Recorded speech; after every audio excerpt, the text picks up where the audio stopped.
when you first went down to Pittsburgh to see this mural that we discussed.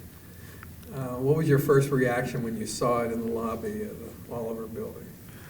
I think my first reaction was just such a beautiful piece of work. I just love the abstract art, and I always have. And I was just very impressed with his, coloration and so forth. But I was just a little taken back about the size of the project and the way it was framed in with this stainless steel frame. How are you really going to get this thing off? That could be a real challenging problem. One day I was driving to work, and I was driving past a huge home that was being built by Jim Dunlap. And the light bulb went off, and I said, if anybody knows some master craftsman, it's Jim Dunlap, because he's built homes in the valley for years and always does quality work.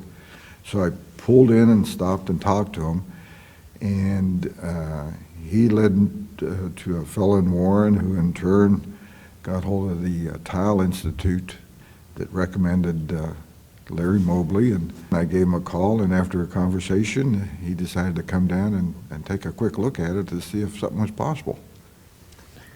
It was big. Most of the historic tile that I deal with, the individual tiles are smaller. So the 11-inch square tiles was going to be a little more of a challenge.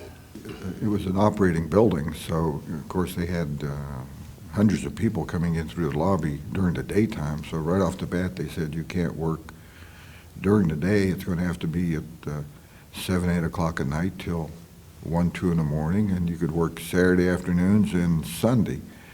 And I recall the first night we went and worked there, we created a little bit of dust, and they got, the next morning they were upset, and we didn't mean to upset them. And then we kind of talked to them and negotiated that they would help build a plastic tent for us.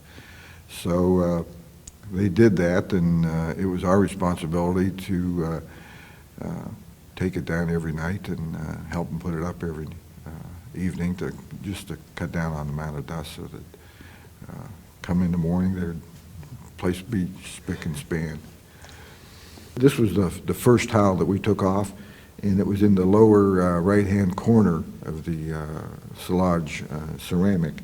And it has his signature in the lower right-hand corner. And Larry worked probably almost 1 hour just to get this tile off, and he was extra careful because we didn't want to lose the signature. Well, this was the most important piece because of the signature. Right. So I had to be extra careful with this one. But the biggest problem was trying to see what actually was behind the tile. And so until we got the first one off, we really didn't know. And it was after we removed that tile that we were able to kind of figure out exactly what it was that was holding it onto the wall. If you look at the tile, they're about 3/4 of an inch thick, and it looks like a clay similar to the clay pots, clay out of southern France. But behind this tile was glued to a parging, a plaster parging that was probably about an inch thick, that had a wire mesh in it. And then that parging in turn was fastened to a masonry wall that was part of the elevator shaft. And that's where it posed a problem, because we could not damage the tile, but we could not damage the masonry wall, because that was the firewall for the elevator shaft. The biggest problem we had, that this tile was installed with no grout joints, which meant that it was jammed together. But because it was so irregular, some places hit and some didn't. So we knew I had to put a joint in between the tile. Well, that meant we were going to end up chipping some of the glaze on the tile, but it was something that could be repaired. When you install tile, the biggest problem is trying to keep it on the wall. And I think when they installed this, they were at the time trying to experiment with different materials. Epoxy was new at the time, and they thought, oh, that's the best thing to use. So it was installed with an epoxy to the cement.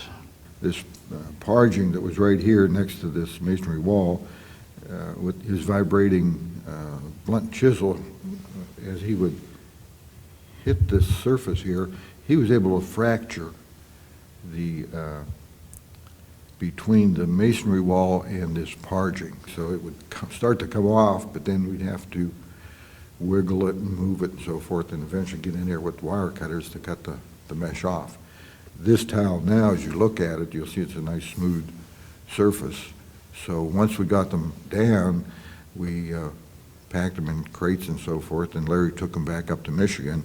I have a large diamond-bladed saw that I can get most of it, the cement off the back. The biggest problem was the epoxy that was on the back. I ended up hand grinding some of the irregular areas to kind of get most of that off. We're in the process now of talking to a person that can restore the tiles.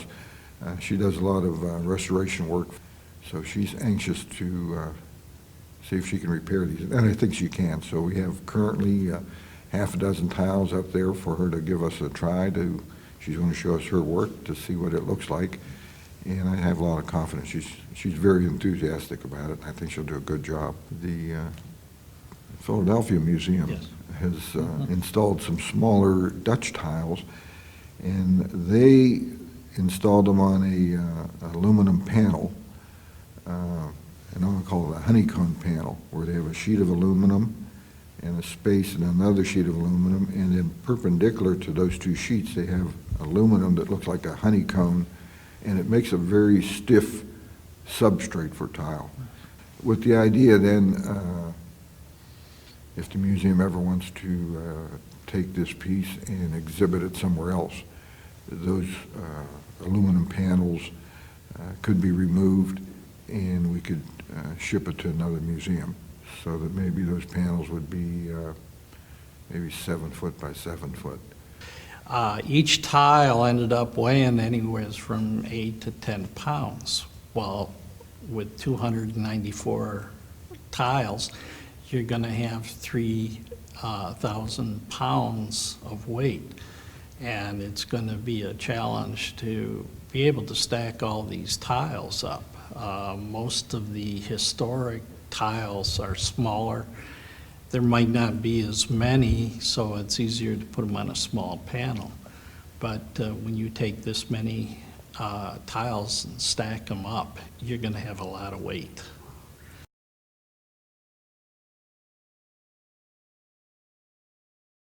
When we first proposed this to you, what were your thoughts in terms of how you would design this to accommodate such a major piece? Well, obviously the size of the piece was dramatic, and it didn't fit in the museum.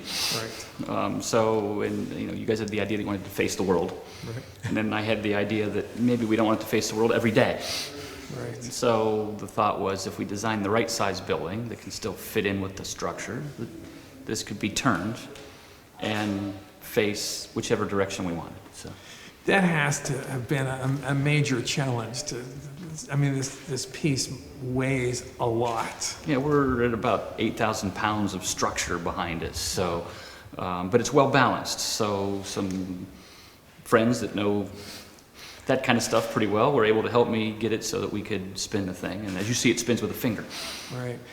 I think the amazing thing about your design was how it is incorporated so beautifully into the architect, Tom Schroeth's original design. I mean, it just seems like this is what, if Tom were around, he would have designed this. Well, obviously I knew Tom, like you knew Tom, and so I had some time to be in his head and know what he made fun of and what he liked. And so as we were playing with it, I stayed on the same 4-foot increment format and the same building balance and the same scale. And I think we may have even brought the front of the building to life a little bit without disturbing the original intent. In the interior of this space, specifically the floor, is brilliant.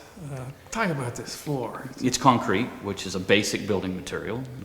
It's durable, and then we've burned it and polished it so that it comes off very natural, very just not in your face, and lets the piece read, but it's a richness that sort of complements, so it's not white on white on white. Have a little depth to handle the piece. Right.